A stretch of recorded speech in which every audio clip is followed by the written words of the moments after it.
Hey, Chuck, can you hear me? Yeah.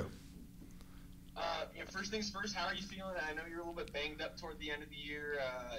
Is everything good on that front? And then two, obviously we just spoke with Charles Labelle, and the improvement after it was really after the CSU game where you guys really you guys were kind of lights out. For you, what was kind of the biggest difference from defensively where you guys started to where you ended up?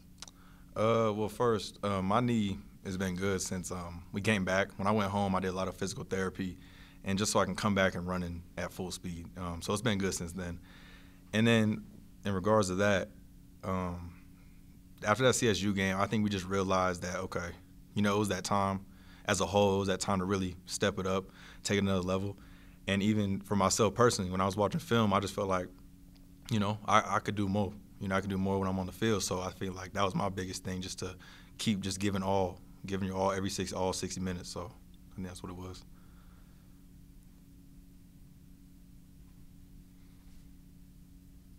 Chuck, I got to know, did you have any pressure on you last year coming in, replacing a guy like Cash Malavia? It's hard to try to keep that expectation of what he put, even him and Logan, just the standard they put at the backer position.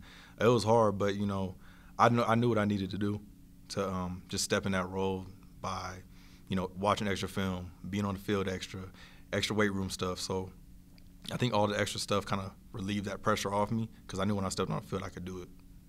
Did you ever hear from any of those guys during the season? Oh yeah, I heard from them a lot. I heard from Cash more. They all reached out and just said, good work basically, and keep working. So, Chuck, when did you actually suffer that injury? And was that hard to deal with mentally, just with the season you were having in your first year as a starter? Yeah, so it was during the New Mexico game, in the in the first 5 minutes of that. And, that was hard. That was really hard. I mean, I was on the sideline when they told me I wasn't going back in. Tears came down quick. But mentally it was tough because I've tore this knee before, literally when I first got here and enrolled as a freshman. I tore it the first time I was here, and it was just hard to tear it again. And I was just like, but I knew what I needed to do that same week, just trying to get better every day from that knee injury. Chuck, I was watching some highlights of you yesterday. I was watching the Hawaii game, and I was wondering, did any of your teammates give you any guff for getting caught by a quarterback there? When that ball off? Yeah. All the time. It still goes on today. And they all say it like, oh, you got caught by a quarterback. My excuse was I was a little tired, but it's okay. I'm not going to complain about it too much. It won't happen again, though. That's a quick quarterback. Yeah, no, he was fast, but it won't happen again. Don't worry about that. Chuck, we just talked with Coach Labelle about Chad Muma a little bit. What is it like being on the field with him? What sort of a presence does he have? And my other question is, did you know that he played piano? Because that is a thing now that's apparently getting out there. Honestly, about the piano thing, I was so surprised. When I seen the video on Twitter, I was cracking up because I did not know he played it, and he's over there singing and stuff. It was the funniest thing. I didn't know that, actually. But playing next to him, it's like you're playing with a guy that you can rely on. Like, if I needed a question on the field, I could ask him. He gonna help me, So just having that presence of him knowing, he probably knows every position on the field, just knowing that having that knowledge on the field helps a lot. And it makes my job easier because it's like, because I know if I mess up, well, he got my back, So I feel like that was the biggest thing. It's always it's a relief when you have someone like that next to you. Hey, Chuck, last year, obviously a disappointment in that start was delayed. Some guys decided to opt out. And then you guys probably didn't play quite to the level you wanted to. But to look at your team this year and realize not only are all these guys coming back that opted out, but you really had 3 guys leave off your team when everybody had a chance to come back. What kind of feeling is that for you guys to have that much familiarity? It feels good because just knowing that we have literally the whole defense back, I guess, on our side is great because we know what we're doing. We know the plays even better now.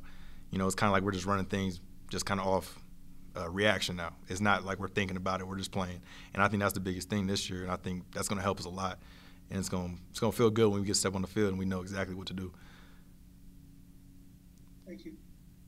Chuck, think back to what your mindset was before the season started last year compared to this year. Your confidence has to be just through the roof.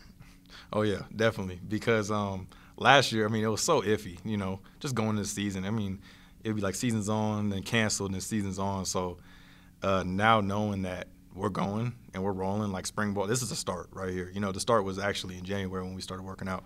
So just knowing that we're going full go, it feels good. But Chuck, what's the next step in your development? I mean, is there anything in particular you've been working on, you know, coming into spring ball? I feel like my biggest thing is just being more around the ball, which that comes with running harder to the ball, you know, pushing myself to levels that I haven't been at. And I know on the field you can't just be 100, you got to be 110.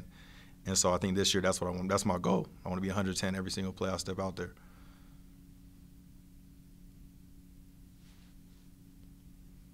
But Chuck, going up against this offense under Tim Polasek, is there any noticeable difference that you've seen going up against him every day?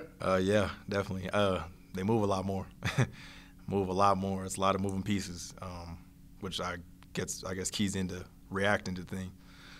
It feels like a lot faster too. I mean, they're getting on the ball quick, lining up fast, and snapping that ball. So that makes us have to line up faster. You know, they're trying to throw us off every day. So it's definitely a difference for sure. You get winded? Oh yeah, for sure. Yeah, when they're lining up fast and get going, it's like, okay, we gotta step up and get rolling.